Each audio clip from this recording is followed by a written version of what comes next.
High court జడ్జిల ఫోన్లు tap. మనం day 1 నుంచి చెప్తున్నాం అన్న, నీకు గుర్తుందో లేదో, ఎమ్మెల్యేలు ఎంపీలే కాదు జడ్జిలే ఈడీ ఆఫీసర్లే పై నుండేటోళ్ళే కూడా ట్యాప్ చేసిరు వీళ్ళు అనేటువంటిది.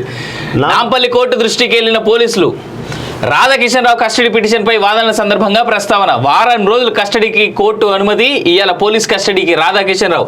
పోలీసుల అదుపులో ఓఎస్డీ వేణుగోపాలరావు. అది క్వశ్చన్ మార్క్గా ఉండాల్సింది. వేణుగోపాలరావు దొరకలేదని ఒకడు అంటాడు, దొరికిండని ఒకడు అంటాడు. ఓ పేపర్ వాళ్ళు కన్ఫర్మ్ చేస్తున్నారు. ఏ రకంగా చూడాలి దీన్ని అనేది వాళ్ళే చెప్పాలి. రైట్. ఫోన్ ట్యాపింగ్ కేసు సిబిఐకి అప్పగించాలి.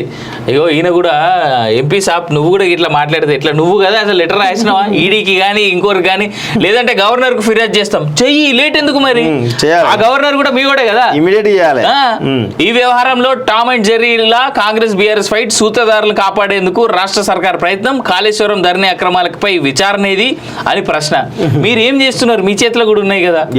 అసలు విషయం ఏంటంటే హైకోర్టు జడ్జిల ఫోన్లు ట్యాప్ చేయడం అనేది మామూలు అంశం కాదు. ఇది వాస్తవంగా నేను అందుకే మొదట చెప్తాను, వీళ్ళను అమరుల స్తూపం దురేయాలి. ఒక్కొక్క నిష్కపై వేస్తే కానీ బుద్ధి రాదు వీళ్ళకి. అంత ఘోరంగా వేయాలి, కఠినమైనటువంటి శిక్షలు వేయాలి వాస్తవం చెప్పాలంటే.